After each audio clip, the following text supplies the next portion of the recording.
हमारे YouTube channel को subscribe करें और बेल आइकन को दबाएं ताकि आपको नोटिफिकेशंस मिलते रहें। शरण जो पा गया उसके जीवन में सुमंगल आ गया। गुरु की छाया में शरण जो पा गया उसके जीवन में सुमंगल आ गया। उसके जीवन में सुमंगल आ गया। गुरु की छाया में शरण जो पा गया उसके जीवन में सुमंगल आ गया। उसके जीवन में सुमंगल आ गया।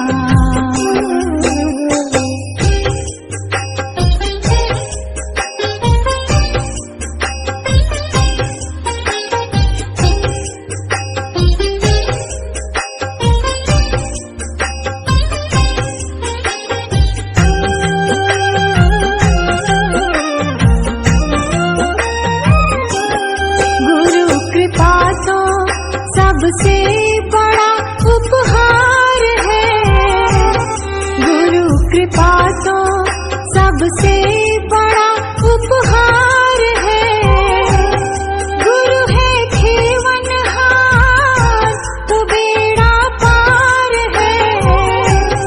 गुरु है खेवनहार तो बेड़ा पार है। गुरु है खेवनहार तो बेड़ा पार है। प्रेम का पावन हो, प्रेम का पावन उजाला छा गया। उसके जीवन में सुमंगल आ गया।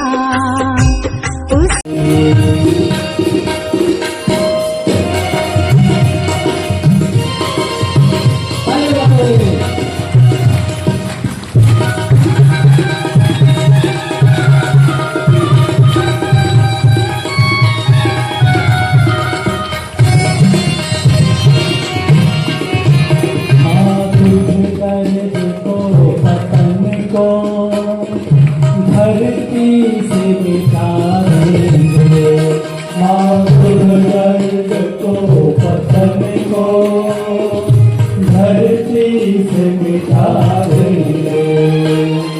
सपनों को तेरे माता सच करके दिखा देंगे। सपनों को तेरे माता सच करके दिखा देंगे। बलिदानियों की हिम्मत दिल में हमारे भर दे। बलिदानियों की हिम्मत दिल में हमारे भर दे।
परंतु गुरुदेव पंडित श्री राम शर्मा आचार्य मंदिरी माता जी की तपस्थली शांति कुंज हरिद्वार। अगले 3 दिनों तक यहाँ पर आप लोग रहेंगे। बहुत सारी चीजें सीखने को मिलेंगी, जानने को मिलेंगी। बहुत सारे कई लोग आते हैं, हम लोगों से पूछते हैं कि यहाँ देखने का क्या है। ऐसे कई चलते रहिए तो घूमने वाले जो विजिटर्स होते हैं लोग से पूछते हैं कि भैया यहाँ देखने का क्या है। बाहर से लोग आते हैं तो तीर्थाटन वाले जैसा सोचते हैं कि कुछ देखने को अच्छा मिले। तो हमारे मन में तो एक ही उत्तर आता है उनको बोलने के लिए कि भैया देखने के लिए तो ज़्यादा कुछ नहीं है, यहाँ जानने को बहुत कुछ है। आप यहाँ जान बहुत कुछ सकते हैं, अपने जीवन के बारे में, परिवार के बारे में, समाज के बारे में। यहाँ से आत्मनिर्माण के बहुत सारे सूत्र हैं जो यहाँ सहज रूप से दिनचर्या में रह करके अपने आप को उन सूत्रों में ढाला जा सकता है। तो ऐसे शांति में आप हैं, तो अगले कुछ दिन जब तक यहाँ है इस बात का गौरव और यहाँ की दिव्यता को जानने के लिए आज का ये पहला सत्र है। चौहुक गौम और संग्रियाज के खराब है इसी बात का परिचय देने के लिए हमारे बीच में आदरणीय पूर्णिमा अग्रवाल जी उपस्थित हैं। आप शांति कुंज में पिछले 20 वर्षों से यहाँ पर निवासरत हैं। इससे पहले पूज्य गुरुदेव से क्षेत्र से ही आप लोग जुड़े हुए हैं और उसके बाद क्षेत्रों में कार्य करते हुए और उसके पश्चात फिर आदरणीय भाई साहब और दीदी शांति कुंज में पूर्णकालिक यहाँ पर जीवनदानी हो गए और तब से शांत महिला मंडल के माध्यम से और शिक्षण प्रशिक्षण के क्रम में सतत अपनी सेवाएं दीदी दे रही हैं। आप सबके बीच में मैं आमंत्रित करने जा रहा हूँ आदरणीय पूर्णिमा अग्रवाल जी। आप ग्रहण करेंगे, समझेंगे, तब आपको लगेगा कि हम किसी दिव्य क्षेत्र में हमने कैसे प्रवेश कर दिया। कहीं ना कहीं आप लोगों का संबंध गुरुदेव से रहा है, जो कि गुरुदेव ने आप लोग को इस दिव्य क्षेत्र पे आमंत्रित किया है। आज की गर्मी में आप लोग यहाँ आए हैं, वहाँ बस्ती क्षेत्र से बताया गया कि वहाँ से सब बच्चे आए हैं, तो निश्चित यह है कि दूर से आए हैं, गर्मी है, लेकिन फिर भी आप आए हैं। तो ये एक बहुत बड़ा पुण्य है कि गुरुदेव ने आप लोग को यहाँ पर बुलाया है। तो कुछ मैं शांति कुंज के विषय में बता दूँ, क्योंकि जब किसी के विषय में ज्ञान होता है ना, तभी उसके प्रति आस्था जगती है, श्रद्धा होती है। जब कुछ मालूम ही नहीं है तो हम क्या जाने, बस हाँ ठीक है शांति कुंज गए थे। तो इसीलिए हम प्रयास करेंगे कि शांति कुंज के विषय में आपको कुछ हम बताएं, जिससे कि हमें समझ में आया था कि शांति कुंज है क्या, है ना। शुरुआत करते हैं। शांति कुंज एक जागृत तीर्थ है। अब इसको हम कहते हैं जागृत तीर्थ क्यों है? जब गुरुदेव ने यहाँ पर, ऐसे तो गुरुदेव ने गायत्री तपोभूमि मथुरा से यहाँ शांति कुंज की स्थापना करने के लिए जब आए तो उन्होंने बहुत सारी जमीन देखी, लेकिन इस जगह पर जहाँ शांति कुंज स्थापित है, इन्होंने इस जमीन को लेना चाहा। जबकि उस समय यहाँ पर भयंकर दलदल था, भयंकर जंगल था, हिंसक पशु आ जाते थे, कोई वाहन नहीं था। फिर भी पता नहीं, तो सभी को लगा कि गुरुदेव ने इस जगह का क्यों लिया, चुनाव किया है। तो इस यहाँ गुरुदेव ने देखा, अभी देखिए संत को तो हजारों साल पहले का सब कुछ दिख जाता है और बात पहले का तो उनको है ही नहीं मालूम सब। तो उन्होंने यहाँ पर पाया कि विश्वामित्र, महर्षि विश्वामित्र की तपस्थली रही है ये जगह, और उन्होंने कहा नहीं मेरे को तो यही क्षेत्र चाहिए, और यहाँ पर उन्होंने शांति कुंज की स्थापना करी। और जो सुसुप्त संत की महिमा के विषय में आप देखिए कि चारों धाम की यात्रा करने के लिए लोग जाते हैं, आज भी वहाँ वो दिव्य क्षेत्र है, क्योंकि संत तो वहाँ पे जो अपना जो तप करते हैं और उसकी जो ऊर्जा होती है, वो ऊर्जा इतनी व्याप्त रहती है चारों तरफ कि हम समझ नहीं सकते हैं, लेकिन वो ऊर्जा रहती है। तो गुरुदेव ने यहाँ जब शांति कुंज की स्थापना करी और उस ऊर्जा को फिर से उन्होंने जागृत किया, इसलिए इसको जागृत तीर्थ बोलते हैं। और आप देखिए कि गुरुदेव को भी इस युग का विश्वामित्र कहा जाता है, क्योंकि जब भी विश्वामित्र ने गायत्री पर ही शोध किया और उसी का इसमें तप किया उन्होंने, और गुरुदेव ने भी उसी गायत्री को जागृत किया। यहाँ पर हम देखेंगे कि ये गायत्री, ये शांति कुंज कहाँ स्थित है। तो पहले तो ये देखते हैं कि शांति कुंज है कहाँ। तो शांति कुंज रेलवे स्टेशन से तो पहले गंगा की गोद हिमालय की छाया में स्थित है। गंगा पे देखते हैं, यहाँ से आप लोग गए होंगे, सुबह शायद गए थे कि नहीं, कल जाएंगे, 1-1.5 किलोमीटर की गंगा है और पहले तो यहाँ अभी भी नीचे अगर जरा सा भी खोदते हैं तो गंगा जल आ जाता है, गंगा का पानी आ जाता है। तो गंगा की गोद में बसा हुआ ये दिव्य क्षेत्र है, हिमालय की छाया तो है ही। और ये रेलवे स्टेशन से, हरिद्वार रेलवे स्टेशन से 6 किलोमीटर ऋषिकेश मार्ग पर स्थित है। शांति कुंज ये की स्थापना 1971 में हुई थी और इसको एक सेनेटोरियम, आध्यात्मिक सेनेटोरियम का रूप दिया गया। सेनेटोरियम को बोला गया, क्यों सेनेटोरियम क्यों बोला गया? क्योंकि यहाँ जो है मन, शरीर, अंतःकरण के लिए जो वातावरण चाहिए था, वो वातावरण, वो मार्गदर्शन, वो शक्ति का अनुदान यहाँ पर लोगों को मिलते हैं और इसीलिए इसको आध्यात्मिक सेनेटोरियम कहा जाता है। मैंने वही मैंने कहा ना कि देखने को तो कुछ नहीं है, लेकिन क्या है, एक प्रयोगशाला है और इस प्रयोगशाला में हमारा कायाकल्प होता है। फिर यहाँ पर हम देखेंगे, आप लोगों ने दर्शन किया है कि नहीं किया है, गायत्री मंदिर है, ठीक है। गायत्री मंदिर आप लोगों ने देखा गायत्री मंदिर, ये भी एक दिव्य प्रतिमा है। गायत्री मंदिर की बस वही एक मूर्ति है, गुरुदेव ने ही प्राण प्रतिष्ठा किया है। लेकिन माता गायत्री माता के जैसे मैं बताऊँ आपको कि वो वैसी ही एक खाली स्थापित मूर्ति नहीं है, उसमें प्राण भरा हुआ है। इसको समझने वाले ही समझ सकते हैं। उनकी एक विलक्षण थोड़ा सा मैं स्थान सुनाना चाहूँगी कि एक बार एक बहन जो है वो कुछ ड्रेस वेस सब देते हैं, साड़ी वाड़ी लेके आते हैं अपनी आस्था से, अपनी श्रद्धा से कुछ भी माता जी को देने के लिए। तो गायत्री माता को पहनाने के लिए साड़ी देके गई और बहुत देर तक गायत्री माता को देखती रही। फिर जो अंदर जो सजावट करती हैं तो उनसे उन्होंने कहा कि आप ये साड़ी पहना देंगी माँ को। तो उन्होंने कहा हम शाम के टाइम पर साड़ी बदलते हैं तो हम पहना देंगे। वो रख के प्रणाम करके चली गई। अब उन्होंने वो साड़ी उठा के अलमारी में रख दी।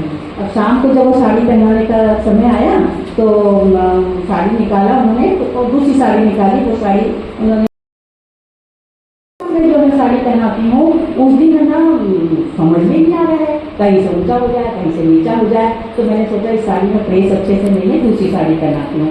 दूसरी साड़ी लेने के लिए फिर अलमारी के पास में गई तो वो साड़ी फिर गिरी। तो मैंने उस पैकेज को उठा लिया ये सोच के कि बाद में ठीक से रख दूँगी।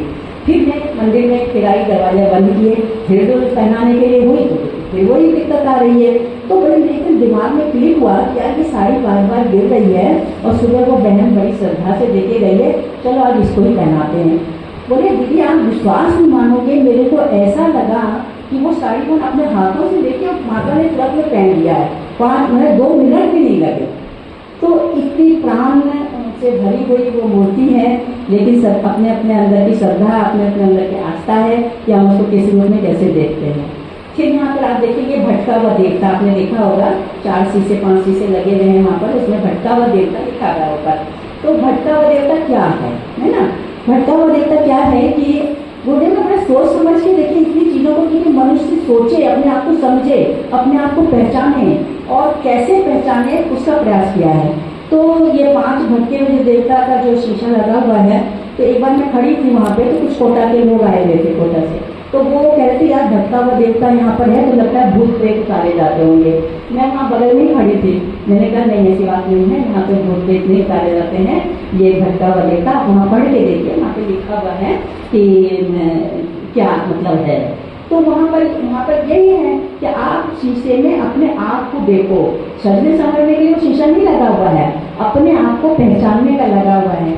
जैसे कि मृग, कस्तूरी मृग के विषय में आपने सोचा सुना होगा ना कि कस्तूरी रहती है और वो चारों तरफ उस गंध के मारे भागती फिरती है और अंत में जो है ना उसको कस्तूरी मिलती नहीं है। तो इसी तरीके से जो ना हमारे अंदर जो है ना जो आत्मा रूपी चेतनता जो हमारे अंदर है वो परम पिता परमेश्वर का ही अंश है। हम उनके ही राजकुमार हैं, हम उनके ही अंश हैं। बच्चे तुम अपने आप को पहचानो, अपने आप को समझो, तुम्हारे अंदर वो परम पिता परमेश्वर की शक्ति है, उसको आप जागृत करो। तो उसको देख के आप जब जाएंगे देखने के लिए तो आप नीचे उसको पढ़ना पूरा को, तो उसमें बड़ा अच्छा लिखा हुआ है। जैसे कि एक बूंद है, कोई छोटी छोटी नदियाँ हैं, सब कहाँ भागी चली जाएंगी समुद्र की तरफ। तो ऐसा ही हमारा जो भगवान ने हमको यहाँ सृष्टि में भेजा है, तो कहा क्या है अपना अंश भेजा है और कहा है कि भाई तुम पृथ्वी पर मेरा काम करो बच्चे, मैं तुम्हारे अंदर बैठा हूँ। किस रूप में बैठे हैं? हमारी आत्मा हमारी ज्योति के रूप में हमारे अंदर बैठे हुए हैं। है ना, शरीर है और बाई चांस में ज्योति नहीं है तो क्या हम जीवित हैं? नहीं है। तो वो चेतना को हमको पहचानना है, समझना है, वो शीशा इसीलिए लगा हुआ है। फिर उसके बाद आप देखें इधर सप्तऋषि आश्रम 7 ऋषियों की स्थापना करी गई है, देखा होगा आप लोगों ने। तो 7 ऋषियों की स्थापना आप वहाँ पढ़ना भी कि किस किस ऋषि का क्या क्या कार्यकलाप रहा है, यहाँ पे गुरु जी ने इसको क्यों स्थापित किया हुआ है।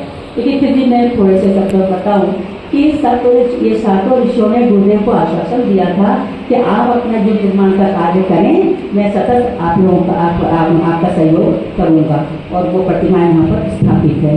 फिर जब ऊपर जाते हैं अखंड ज्योति दर्शन के लिए, अखंड ज्योति के विषय में अखंड ज्योति पत्रिका भी निकलती है, सभी को मालूम है। अखंड ज्योति क्या है, अखंड ज्योति के विषय में थोड़ा मैं बताना चाहूँगी कि आंवल खेड़ा में जब ये अखंड ज्योति वहाँ पे गुरुदेव ने स्थापित करी थी, इसी अखंड ज्योति के समक्ष जो है ना उनके गुरुदेव, उनके बाल सत्ता का मार्गदर्शन उनको इसी अखंड ज्योति में ही मिला।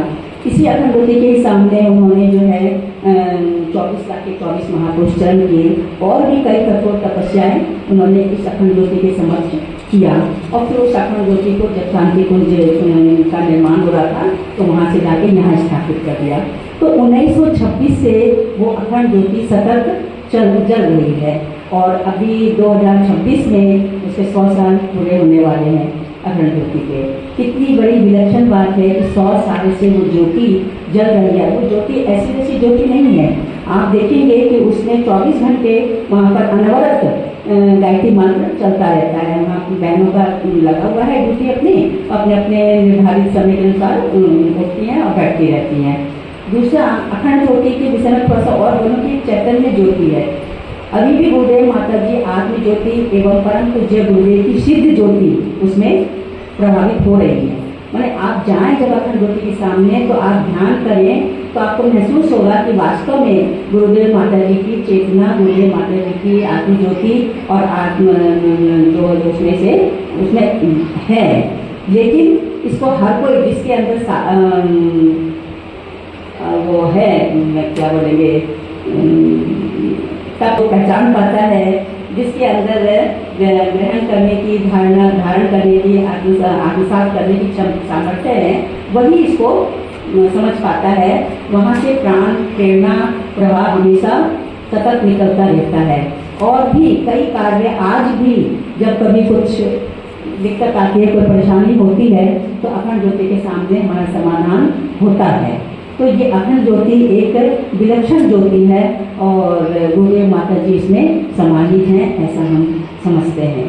उसके बाद हम आगे चलते हैं तो हमारे सामने क्या आता है, फिर अमृता व देवता हो गया, अखंड ज्योति हो गई और फिर उसके बाद में 7 ऋषियों का आश्रम हो गया। अब आते हैं यज्ञशाला। यहाँ आप देखेंगे 3 यज्ञशाला बनी हुई है। 3 यज्ञशाला में 9 कुंडी यज्ञशाला बनी हुई है, 9 कुंड बने हुए हैं। सुबह यहाँ गुरुदेव के ज्योति से 27 कुंड में और बराबर उसमें हवन होता है, बराबर गायत्री मंत्र महामृत्युंजय मंत्र से उसमें आहुति दी जाती है। तो कितना ये क्षेत्र जो है कितना ऊर्जावान है, इसको समझने वाला ही समझ सकता है। दूसरा यज्ञशाला में भी जो है बीच वाला जो कुंड है उसमें गुरुदेव ने अखंड अग्नि की स्थापना करी है, जो कि वो हिमालय से लेके आए थे। तो ऐसा वैसा क्षेत्र नहीं है, इसको जो जानता है वही इसकी गरिमा को समझ पाता है कि ये अग्नि जो है ना, अब उसी में से आप देखेंगे, आप रात में कभी भी उठ के 2-2:30 बजे करीब आप अगर उसके समाधि स्थल पर देखते हैं तो वहाँ हमारे कार्यकर्ता लोग जो है ना बीच वाली कुंड से अग्नि प्रज्वलित करके फिर सभी कुंडों पर पहुँचाते हैं। माने वो अखंड अग्नि ही जो है ना यज्ञ के रूप में हम लोग यज्ञ करते हैं उसमें। तो उसका अपना अलग एक चेतनता है वहाँ पे और अपने एक अलग शक्ति है। दूसरा सामने आप देखते हैं समाधि स्थल बना हुआ है ना, पत्थर पर जैसे श्रद्धा बनी हुई है। समाधि स्थल क्या है? समाधि स्थल हमारे गुरुदेव माता जी का जब महाप्रयाण हुआ तो वहाँ पर ही अग्नि संस्कार किया गया था। पहले ये कच्चा था तो रोजाना आप देखिए सुबह शाम गोबर से इसको लिपा जाता था। और वहाँ सुबह शाम इसमें रंगोली बनाती थी। कौन बनाते थे? यहाँ की कार्यकर्ता बहनें, है ना, रंगोली बनाते। फिर वहाँ पर अभी उसका ग्रेनाइट के द्वारा उसको विनिर्मित कर दिया गया है और अभी भी रोज शाम को वहाँ पर फूलों से उसका रंगोली वहाँ पर फूलों के द्वारा बनता है। बहुत सारे फूल आते हैं तो बहुत सवारी से भर जाता है, थोड़े से फूल देते हैं तो थोड़े से फूल से वहाँ की साज सज्जा कर दी जाती है। लेकिन बहनों के द्वारा अनवरत रूप से चल रहा है समाधि स्थल। समाधि स्थल एक दिव्य क्षेत्र है, पवित्र क्षेत्र है। वहाँ पर देखिए, मैं ये नहीं कहूँगी कि आप कुछ भी मनोकामना करें वो पूरी हो जाए। मनोकामना की तो कोई सीमा नहीं है, इच्छा की कोई सीमा तो है नहीं। तो इसीलिए जो है ना, जो हमारे लोक सेवा से संबंधित जो परोपकार के लिए जो कुछ कार्य करने के लिए अगर हम गुरुदेव से वहाँ पर प्रार्थना करते हैं तो मैं सोचती हूँ शायद किसी का भी ऐसा नहीं हुआ होगा कि गुरुदेव उसकी बात को नहीं सुना होगा गुरुदेव ने, है ना। उसने गुरुदेव ने कहा भी है कि भाई तुम मेरा काम करो, मैं तुम लोगों के लिए सतत तुम लोगों का परिवार की देखभाल मैं करता हूँ। गुरुदेव ने एक जगह लिखा भी है कि आप जो है स्थूल के क्रियाकलापों की जिम्मेदारी आपकी और सूक्ष्म में परिवर्तन प्रत्यावर्तन करने की जिम्मेदारी हमारी। आप लोग बाल संस्कारशाला चलाते हैं तो वहाँ पर उसने एक कोटेशन दिया हुआ है इस टाइप का कि भाई तुम लोग जो है ना बाल संस्कारशाला चलाओ तो उसमें जिम्मेदारी जो है ना वो करने की जिम्मेदारी तुम्हारी और बाद में तो सारी व्यवस्था में संभाल लूँगा। तो ये जो है समाधि स्थल का की महत्ता है। दूसरा, जो साधकगण यहाँ आते हैं उनके द्वारा वो बताते हैं कि यहाँ कभी ऐसा दर्शन हुआ होगा जबकि वो लोग रात में कभी रहते होंगे, कोई बहुत सिद्ध साधक रहे होंगे, तो उन्होंने बोला कि ये क्षेत्र हमें ऐसा लगा कि बिल्कुल प्रकाश से भरा हुआ है। सुबह की बात बताते हैं वो, सुबह 3 बजे 4 बजे करीब ये क्षेत्र बिल्कुल प्रकाश से भरा हुआ है और यहाँ पर हिमालय से सतत जो है ना ऋषि मुनि आ रहे हैं और गुरुदेव माता जी बीच में बैठे हुए हैं। तो ये दिव्य क्षेत्र है। देखिए, कोई आज इस क्षेत्र में एक कण कण में गुरुदेव माता जी की ऊर्जा समाई हुई है। तो हम लोग तो कण कण में गुरुदेव माता जी की मूर्ति को देखते हैं, उनकी ऊर्जा को हमेशा ग्रहण करते हैं और आप लोग भी ग्रहण करने की उसको कोशिश करिएगा। फिर आप देखते हैं प्रखर प्रज्ञा सरल श्रद्धा बना हुआ है ना। प्रखर प्रज्ञा सरल श्रद्धा गुरुदेव माता जी जब थे तब कभी उन्होंने अपने सामने ही इसका निर्माण करवाया था। क्यों करवाया था कि उस समय बहुत भीड़ धीरे धीरे बढ़ने लगी थी, घरेलू समस्याएं बहुत ज़्यादा रहती हैं, ज़्यादातर सब उसी समस्याओं से ग्रसित रहते हैं। तो गुरुदेव बोले भाई ऐसा है कि मैं तो मिशन का काम करने के लिए, मिशन के जो लोग काम करने के, मिशन का जो काम करना है उसमें कोई आता है तो ठीक है, नहीं तो अपनी समस्याएं आप लोग पकड़ करके श्रद्धा पर रखें और मैं आप लोगों का उसमें सतत मार्गदर्शन आपका करूँगा। और आज भी आप देखिए, कभी हम लोगों ने उस चीज़ को पाया है कि जब हम कोई अपने दुख दर्द लेकर रखते हैं तो सतत उसमें सहायता हमको मिलती है। उसी में एक मैं बहन की एक बात बताना चाह रही हूँ कि एक बहन लखनऊ की थी, वो यहाँ आई, पहली बार आई होंगी, तो वो सब देख करके कुछ मेरी पहचान थी उनसे, तो वो जा रही थी। तो मैंने उनसे कहा मैंने क्या बात है भाभी, बड़ी सुस्त हो।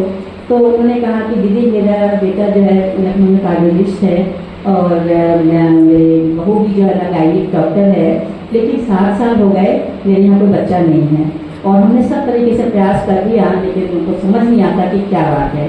तो मैंने कहा देखिए हम लोग तो कुछ ज़्यादा ऐसा कुछ जानते नहीं है कुछ, लेकिन हाँ यहाँ सरल श्रद्धा पर जो है ना कोई भी अपनी मनोकामना अपनी आस्था से, अपनी श्रद्धा से, श्रद्धा होनी चाहिए। देखिए बिना श्रद्धा के कहीं कुछ नहीं है ना। तो श्रद्धा हो, विश्वास हो पूरा। तो मैंने कहा अगर आपको ऐसे संतों पे विश्वास है तो आप यहाँ पर लिख के रख जाइए। आप विश्वास नहीं मानेंगे, 9 महीने के बाद उनका खबर आता है कि दीदी मेरे यहाँ लड़की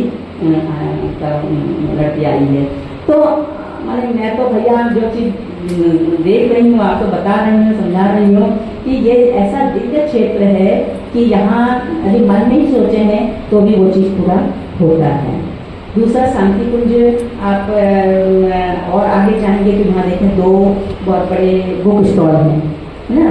गुरुदेव के द्वारा लिखी गई 3200 पुस्तक परम पूज्य गुरुदेव के द्वारा गायत्री महाविद्या, गायत्री ये परिवार निर्माण, गृह निर्माण, व्यक्ति निर्माण जैसी पुस्तकों के द्वारा जिन्होंने बहुत 3000 पुस्तकें यहाँ पर लिखी हुई हैं और उन साहित्य स्टोरों पे 3250 पुस्तकों का संकलन है और रात दिन जो है ना वहाँ भीड़ लगी रहती है। और मनुष्य के किस समस्या पर जो है ना गुरुदेव ने किताब नहीं लिखा है ये समझ में नहीं आती। छोटी छोटी सी बातों का भी ध्यान रखा गया है और सब विषयों पर वहाँ पर सबका निराकरण है। वहाँ पर सब पुस्तकें लिखी गई हैं।